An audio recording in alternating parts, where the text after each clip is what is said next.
Hello and welcome back to wings Udaan. So दोस्तों, आज मैं आपके सामने काफ़ी दिन के बाद आया हूं और आने का रीज़न ये है कि जो MCQs कैश बुक के हैं उसके लिए मुझे स्पेस ज़्यादा चाहिए थी। कैम रिकॉर्डर पे मैं वो आपको अच्छे से नहीं समझा पाऊंगा क्योंकि वैसे ही डॉक्टरों वाला राइटिंग है मेरा, तो उसके लिए मुझे स्पेस ज़्यादा चाहिए थी, इसलिए मैंने सोचा कि आज मैं वाइट बोर्ड पे करवाऊँ। दूसरा, हमारा जो ऑफिशियल ऐप है विंग्स उड़ान करके प्ले स्टोर में अभी वो अवेलेबल है, आप उसको डाउनलोड कर लो ताकि आपको जितने भी हमारे PDF हैं रिगार्डिंग अकाउंट्स या बाकी सब्जेक्ट्स के उसमें आपको मिल जाएं। तो चलिए दोस्तों, शुरू करते हैं आज के MCQs। MCQs कैश बुक का टॉपिक है और आई होप सबके पास वो हमारी PDF अवेलेबल है, तो इसलिए मैं MCQs लिखूंगा नहीं, सिर्फ उनके आंसर्स को एक्सप्लेन करूंगा। चलिए दोस्तों, first MCQ is the balance on the debit side of bank column in cash book indicates. Cash book की डेबिट साइड का जो बैलेंस है बैंक कॉलम का, वो हमें क्या बताता है, लेकिन उसके लिए पहले मुझे आपको एक्सप्लेन करना पड़ेगा कैश बुक के बारे में। आपको गाइस याद होगा कि जो हम कैश बुक बनाते थे डबल कॉलम या ट्रिपल कॉलम की भी ज़रूरत नहीं है। एक कैश का कॉलम होता था, एक बैंक का, एक कैश का और एक बैंक का। और आपको ये भी याद है कि इस तरफ यहाँ पर हम रिसिप्ट्स लिखते थे, यानी जो कैश आया इस तरफ या चेक से कोई पेमेंट आई इस तरफ, और क्रेडिट साइड में हम पेमेंट लिख देते थे, चाहे कैश से हमें कोई पेमेंट आई या कैश से हमने किसी को पेमेंट की। तो रिसिप्ट्स कैश और बैंक इस तरफ और पेमेंट इस तरफ। अब क्वेश्चन में ये कहा है कि अगर कोई बैलेंस हमें यहाँ दिख रहा है, बैंक की बात कर रहा हूँ, कैश को तो आपने नहीं देखना, मैं बैंक की बात कर रहा हूँ, ठीक है। तो मैंने कहा था कि अगर आपकी बैंक में ये साइड बड़ी है कैश की, तो आपको याद होगा कि मैंने कहा था सिर्फ डेबिट साइड बड़ी होती है। कैश की हमेशा कौन सी साइड बड़ी होगी? डेबिट वाली। बैंक की कौन सी बड़ी होगी? दोनों में से कोई भी। अगर मान लो कि बैंक की ये वाली साइड बड़ी है, मान लो ये टोटल 10,000 है और इस साइड का टोटल है 8,000, तो मैं बैलेंस को यहाँ लिख दूंगा बाय बैलेंस कैरी डाउन 2,000। ठीक है कि 10,000 की मुझे रिसिप्ट थी, 8,000 की मैंने पेमेंट कर दी, 2,000 मेरे पास बैलेंस पड़ा है। लेकिन यहाँ पे क्वेश्चन क्या है, इसने कहा कि ये बैलेंस अगर डेबिट साइड में लिखा गया है, ये तो क्रेडिट साइड में लिखा है मैंने, तो उस केस में क्या होगा। अब मान लो कि यहाँ पे मेरा टोटल है 15,000, इसका मतलब मैंने जो पेमेंट की है बैंक अकाउंट से 15,000 की हैं, लेकिन सपोज करो मेरी जो रिसिप्ट्स हैं वो 10,000 की हैं। इसका मतलब यही हुआ कि आपने बैंक से 5,000 रुपया लिया, वो 5,000 आपको बैंक को वापस करना है, तो आपका बैलेंस सबसे पहले तो यहाँ बनेगा, टू बैलेंस कैरी डाउन 5,000। और ये बैलेंस क्या बता रहा है? सिंपल ये बता रहा है कि आपने पेमेंट की है 15,000, जबकि आपके पास रिसिप्ट थी 10,000 की। इसका मतलब 5,000 आपने बैंक से लिया है और आपको बैंक को वापस करना है। तो यही क्वेश्चन भी था कि अगर कोई बैलेंस कैश बुक की डेबिट साइड में लिखा गया है बैंक कॉलम में, तो वो क्या इंडिकेट करता है। तो आंसर मैंने बता ही दिया। हमारे पास ऑप्शन जो है A, total amount withdrawn from bank से जो अमाउंट विड्रॉ किया है ये उसके बारे में बताता है। Total amount deposit the bank में जो अमाउंट डिपॉजिट किया उसके बारे में बताता है। कैश एट बैंक और नन ऑफ दिस। तो हमें ये बैलेंस क्या बताता है? Total amount withdrawn from bank, कि हमने बैंक से कितना पैसा ज़्यादा विड्रॉ किया है पेमेंट करने के लिए। फर्स्ट का आंसर क्या है? ए। चलिए दोस्तों, नेक्स्ट पे मूव करते हैं। The balance of cash column is always, ये तो मैंने अभी बताया कि जो कैश बुक का बैलेंस है, ठीक है, कि कैश बुक का हमेशा जो बैलेंस होता है वो डेबिट बैलेंस होता है। मतलब कैश बुक में हमेशा डेबिट साइड बड़ी होती है। रीज़न क्या बताया था मैंने, अगर आपको याद है, नहीं याद तो बता रहा हूँ कि जो आपके रिसिप्ट्स हैं कैश में, मान लो आपने कैश में 20,000 रुपये रिसिप्ट किए हैं टोटल, तो अगर आपके पास 20,000 है तो आप मैक्सिमम पेमेंट कितनी कर सकते हो? 20,000 या उससे कम। तो जो हमारा डेबिट बैलेंस होता है, जो हमारे कैश बुक में जितनी रिसिप्ट्स होती हैं, आप मैक्सिमम उतनी पेमेंट कर सकते हो, उतनी कम। इसलिए कैश बुक में हमेशा ही कैश का जो बैलेंस आता है वो हमेशा ही डेबिट बैलेंस होगा, यानी उसकी डेबिट साइड बड़ी होगी। डेबिट बैलेंस किसको कहते हैं? काफ़ी सारे क्वेश्चन भी बच्चे पूछते हैं कि डेबिट बैलेंस क्या है। डेबिट बैलेंस का मतलब हो गया जो साइड बड़ी है, यानी अगर डेबिट साइड बड़ी है, अगर ये वाली साइड बड़ी है, तो जो साइड बड़ी होती है उसका बैलेंस बोला जाता है। जैसे डेबिट साइड बड़ी है तो डेबिट बैलेंस, और क्रेडिट साइड बड़ी है तो क्रेडिट बैलेंस। तो कैश बुक में हमेशा ही डेबिट साइड क्रेडिट साइड के मुकाबले या तो बड़ी होगी या बराबर होगी, कभी भी क्रेडिट साइड बड़ी नहीं हो सकती। तो कैश बुक में हमेशा ही कैश का बैलेंस डेबिट होगा। हमारे ऑप्शन भी यही थे, debit balance, credit balance, both A and B और नन ऑफ दिस। तो इसका आंसर क्या था सेकंड का? ए, यानी debit balance. Next is balance of petty cash book. हम बात कर रहे हैं पेटी कैश बुक की। आपको बता दूं कि पेटी कैश बुक हम किस लिए बनाते थे, पेटी एक्सपेंस यानी छोटे मोटे एक्सपेंस को रिकॉर्ड करने के लिए। तो उसमें क्या होता है कि हम पेटी कैशियर को कुछ पैसा एडवांस दे देते हैं। जैसे मान लो मैंने पेटी कैशियर को 1000 रुपीज़ एडवांस दे दिए छोटे मोटे एक्सपेंस करने के लिए, और मान लो उसने 600 उसमें खर्चा कर दिया, तो 400 रुपये क्या बचा, कैश का बैलेंस। ये कैश बैलेंस है ना, बाकी जो बचा हुआ। तो ये कैश बैलेंस हमारे लिए क्या है, आपके सामने कैश का बैलेंस है। तो कैश हमारा क्या होता है, एसेट्स। तो ऑप्शंस देख लेते हैं अब। The balance of petty cash book is a liability. क्या ये लाइबिलिटी दिख रही है आपको, नहीं, ये तो कैश का बैलेंस है, आपका एसेट है। तो पहला आंसर गलत है। बी एन एक्सपेंस, एक्सपेंस भी नहीं है क्योंकि एक्सपेंस करने के बाद ही ये बैलेंस बचा है, ठीक है। सी एक गेन, गेन भी नहीं है क्योंकि गेन तब होता है जब हम कोई चीज़ बेच रहे हैं, जितनी कॉस्ट है उससे ज़्यादा की बेच रहे हैं, तब हमें गेन है। An asset is the right answer. तो ये हमारे लिए एक एसेट है क्योंकि कैश है, cash is an asset for us. So fourth का आंसर है, फोर्थ नहीं थर्ड का आंसर क्या है, डी पार्ट।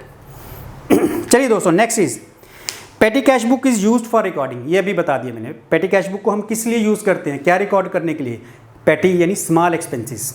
तो आंसर आपके सामने है, A petty cash payment, B petty cash receipts, C all cash payment, all of this.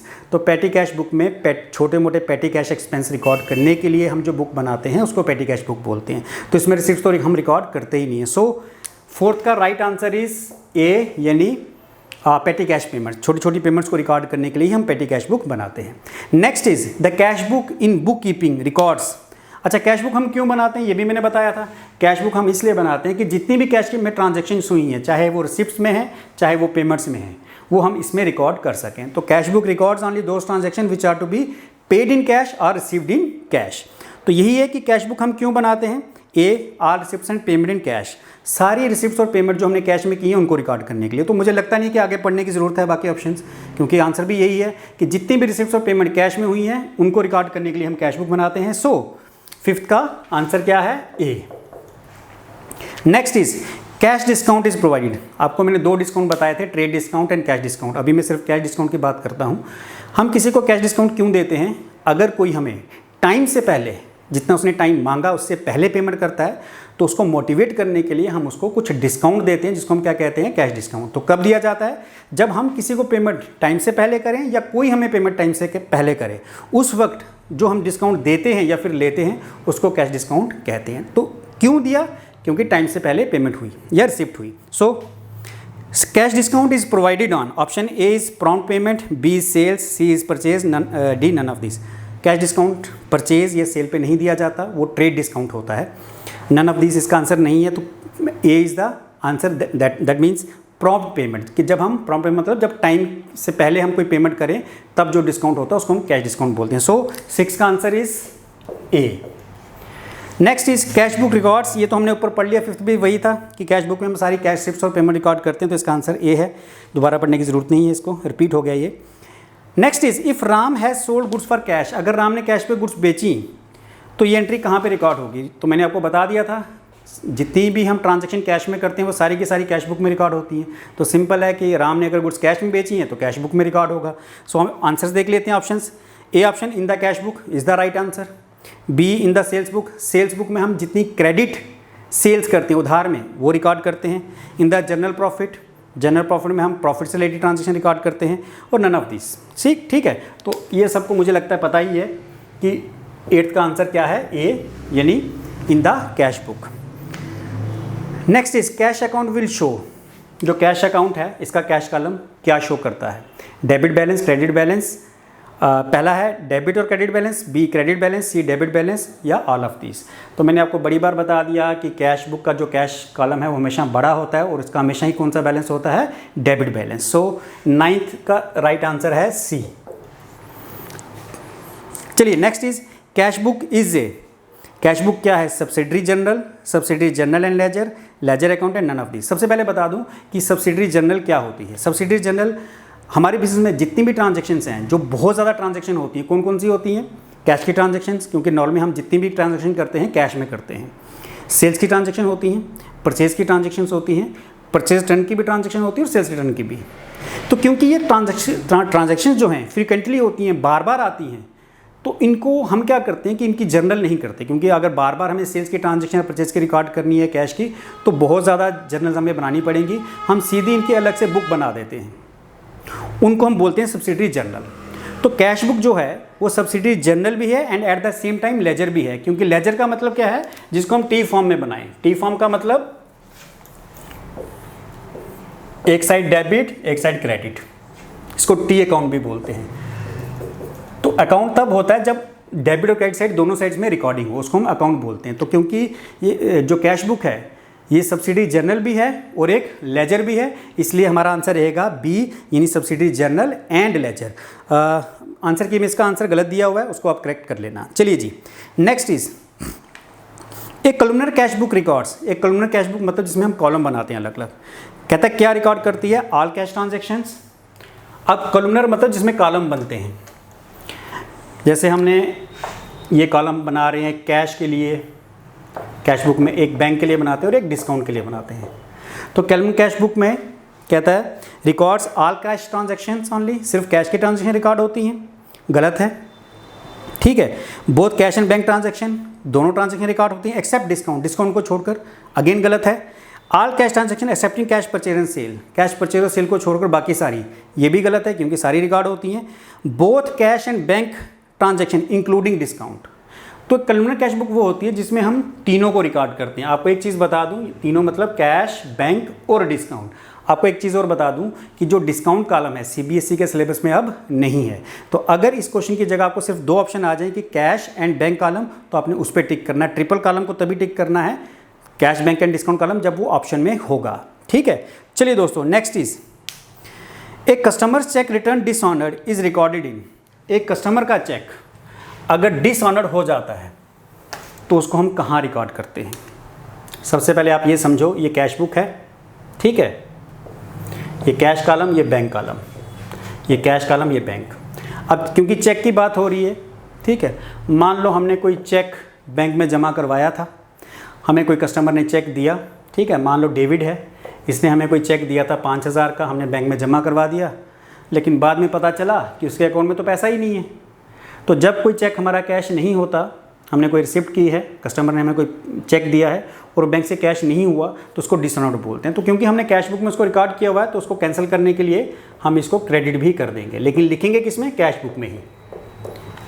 तो चेक जो रिसिप्ट करती है वो भी कैश बुक में आएगा, और अगर वो डिसऑनर्ड होता है तो वो भी कैश बुक में ही आएगा। सो क्वेश्चन भी यही था कि एक कस्टमर चेक्स रिटर्न डिसऑनर्ड, अगर एक कस्टमर का चेक डिसऑनर्ड हो जाता है और हम उसको रिटर्न कर देते हैं, उसकी रिकॉर्डिंग कहाँ होगी, ए रिटर्न इनवर्ड बुक में, बी बिल रिसीवेबल बुक में, सी कैश बुक में और डी जनरल। तो उसकी रिकॉर्डिंग कहाँ होगी, चेक रिसीव किया तब भी कैश बुक में आएगा, रिटर्न किया तब भी कैश बुक में। So C is the right answer. 12th का आंसर क्या है, सी। चलिए दोस्तों 13 कर लेते हैं। Cash sales are recorded in, ये तो मुझे बताने की ज़रूरत नहीं है। कैश सेल, कैश परचेज या जितनी भी आपकी रिसिप्ट्स हैं, जितनी भी आपकी रिसिप्ट्स हैं वो सारी की सारी हम कहाँ रिकॉर्ड करते हैं, कैश में। मैंने पहले भी बता दिया, कैश बुक में। सो 13 का आंसर इज़ 13 जो MCQ उसका आंसर क्या है, बी पार्ट। ठीक है, चलिए नेक्स्ट पे आते हैं।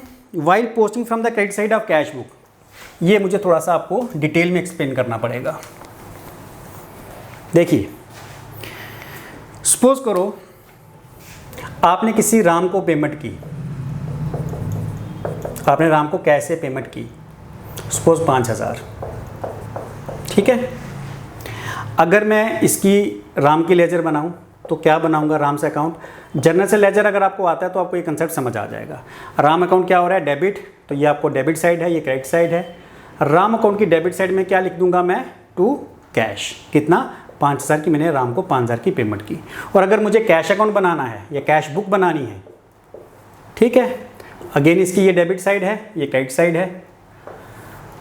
राम का अकाउंट डेबिट हुआ, मैंने डेबिट कर लिया। कैश का अकाउंट क्या हो रहा है, क्रेडिट, मैं उसको क्रेडिट कर लूँगा, लेकिन लिखूँगा क्या, बाय राम से अकाउंट 5000। ठीक है, इसी तरह जब भी राम को मैं पेमेंट करूँगा, मैं राम का अकाउंट डेबिट कर लूँगा और कैश अकाउंट को क्या कर दूँगा, क्रेडिट। यही क्वेश्चन भी है। इसने कहा while posting from the credit side of cash book, जब हम कैश बुक की क्रेडिट साइड में पोस्टिंग करते हैं, ठीक है, ये मैंने पोस्टिंग की है। कहता है इंडिविजुअल अकाउंट्स आर डेबिटेड। देखो मैंने पोस्टिंग कहाँ की है, क्रेडिट साइड में, और जो इंडिविजुअल अकाउंट यानी राम के अकाउंट की बात कर रहे हैं, कहता है इंडिविजुअल अकाउंट डेबिट होता है। तो ये देखो इंडिविजुअल अकाउंट राम का जो अकाउंट है वहाँ पे डेबिट साइड में मैंने ट्रांजैक्शन रिकॉर्ड की है। एक चीज़ ये हो गई। और बी इसका था इसका सेकंड था, बी पार्ट पढ़ रहा हूँ। And the total of cash column is credited. और ये जो टोटल था ये कैश कॉलम में कहाँ क्या करते हैं, क्रेडिट करते हैं। ये कैश कॉलम की क्रेडिट साइड और इसका जो भी टोटल होगा, अभी मैं एक ही ट्रांजैक्शन ले रहा हूँ, जितनी भी ट्रांजैक्शन होंगी उसका जो भी टोटल होगा वो कैश अकाउंट की क्रेडिट साइड में आता है। So right answer is B, यानी individual accounts are debited and इसका जो टोटल है कैश अकाउंट में क्रेडिट किया जाता है। बाकी ऑप्शन क्या थी, only the individual accounts are posted, सिर्फ इंडिविजुअल अकाउंट को पोस्ट करते हैं, ऐसा नहीं है, कैश अकाउंट में भी उसकी ट्रांजैक्शन रिकॉर्ड करते हैं। सी ऑप्शन क्या थी, only the individual accounts are credited, कहते हैं इंडिविजुअल अकाउंट को क्रेडिट करते हैं लेकिन क्रेडिट नहीं करते, क्या करते हैं, डेबिट करते हैं। और लास्ट थी इंडिविजुअल अकाउंट्स आर क्रेडिटेड, इसमें भी वही है, सॉरी ये लास्ट ही पढ़ी थी मैंने, तो इंडिविजुअल अकाउंट को क्रेडिट करते हैं जो कि रॉन्ग है, हम उसको डेबिट करते हैं। सो राइट आंसर इज बी। चलिए दोस्तों नेक्स्ट इसी के ऊपर बेस्ड है, इसी से मिलती जुलती, मैं इसको थोड़ा सा मिटा देता हूँ, ठीक है। सपोज करो अब मुझे राम से कैश आ रही है, पहले मैंने पेमेंट की थी, अब मेरे पास राम से कैश आ रहा है।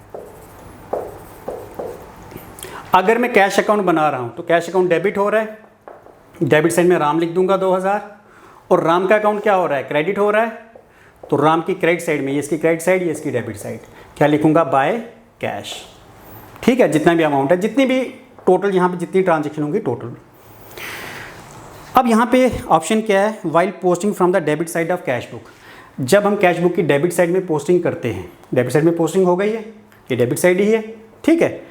कहता है only the individual accounts are posted, सिर्फ इंडिविजुअल अकाउंट को हम इंडिविजुअल अकाउंट में ही पोस्टिंग करते हैं, नहीं इंडिविजुअल अकाउंट में नहीं करते, दोनों अकाउंट में करते हैं। राम के अकाउंट में भी करेंगे, कैश के अकाउंट में भी।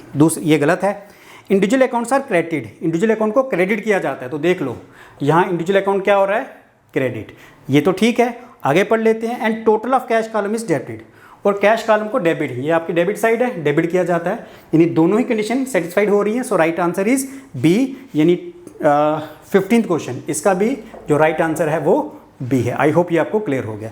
इस पर्टिकुलर चीज़ के लिए मुझे ये बोर्ड चाहिए था आज। चलिए नेक्स्ट इज पेटी कैश सिस्टम इज डिजाइंड, पेटी कैश सिस्टम को क्यों डिज़ाइन किया गया है, पेटी कैश बुक हम क्यों बनाते हैं, ये तो मैंने बड़ी बार बता दिया, आज भी बता दिया कि छोटी मोटी पेमेंट्स, स्मॉल पेमेंट्स को रिकॉर्ड करने के लिए। सो क्वेश्चन भी यही था, petty cash system is design to meet the needs of small business की नीड्स को जरूर पूरा करने के लिए। B, to cover small and miscellaneous incomes को रिकॉर्ड करने के लिए, छोटी मोटी इनकम्स रिकॉर्ड करने के लिए। C, to cover the small expenditure to be paid in cash, कि स्मॉल एक्सपेंडिचर जो हमने कैश में पे किया। अभी मैंने बताया कि पेटी कैश बुक सिर्फ इसलिए बनाई जाती है कि जितने भी एक्सपेंडिचर हैं, छोटे मोटे एक्सपेंडिचर, वो कैश में हम पे कर सकें, इसके लिए हम बनाते हैं petty cash book. So right answer 16 का है सी।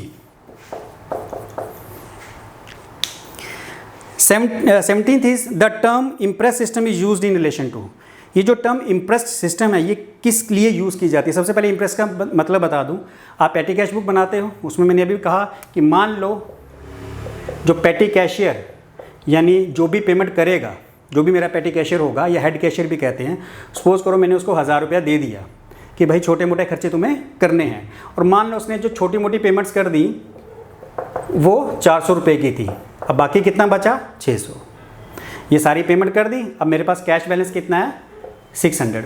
तो क्योंकि मुझे सेम बैलेंस मेंटेन करना है, मुझे उसके पास बैलेंस 1000 रखना है, तो जितनी उसने पेमेंट कर दी मैं उतना उसको कैश और दे दूंगा। कितना कैश दे दूंगा, 400 फिर से कैश दे दूंगा, ताकि मेरा बैलेंस फिर से वही सेम बन जाए।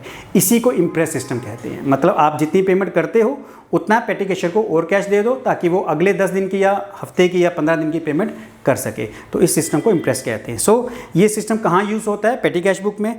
तो हमारा क्वेश्चन ये था, petty cash system, the term imprest system is used in relation to purchase book में। ए इज परचेज बुक, ये तो नहीं है। बी सेल्स बुक, ये भी नहीं है। सी कैश बुक, ये भी नहीं है। डी पेटी कैश बुक, सिर्फ पेटी कैश बुक में ही इम्प्रेस सिस्टम यूज़ करते हैं। सो 17 का राइट आंसर है डी।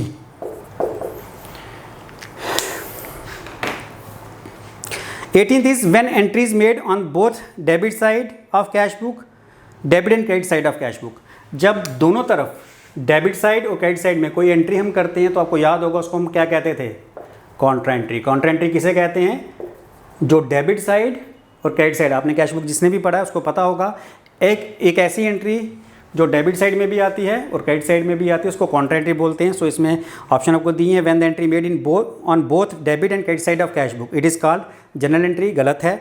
डबल एंट्री गलत है। कंपाउंड एंट्री गलत है, उसको बोलते हैं कॉन्ट्रा एंट्री। सो राइट ऑप्शन 18 का क्या है, डी। चलिए दोस्तों, आज इतना ही, बहुत ज़्यादा गर्मी है, इससे ज़्यादा यार कर नहीं पाऊँगा, तो कल मैं बाकी के बच्चे हुए भी आपको बोर्ड पे करवा दूंगा। आगे काफ़ी सारे बच्चे कमेंट्स में लिख रहे थे कि न्यूमेरिकल्स हैं काफ़ी सारे, जितने भी आपको एमसीक्यूज़ प्रोवाइड किए गए हैं पीडीएफ में, मैं सब एक एक करके करवाऊंगा, बट थोड़ा टाइम दो कि एक एक करके हम चैप्टर कंप्लीट करें। जब न्यूमेरिकल्स आएंगे तो न्यूमेरिकल्स भी करेंगे और प्रॉपर मैं बोर्ड पे करके दिखाऊंगा।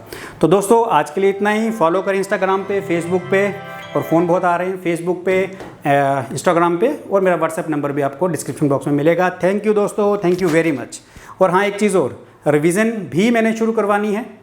जैसे ही ये एमसीक्यूज़ ख़त्म होंगे रिवीजन शुरू करेंगे। जैसे मैंने बताया था पहले भी कि जो भी आपके डाउट्स होंगे, एक पर्टिकुलर चैप्टर आपको मैं दूंगा, उसके जो भी डाउट्स हैं आप कमेंट सेक्शन में लिखोगे, उस कमेंट सेक्शन से जितने भी डाउट्स हैं उनके ऊपर मैं एक वीडियो बना दूंगा, सो दैट आपके जितने भी डाउट्स हैं वो क्लियर हो सके।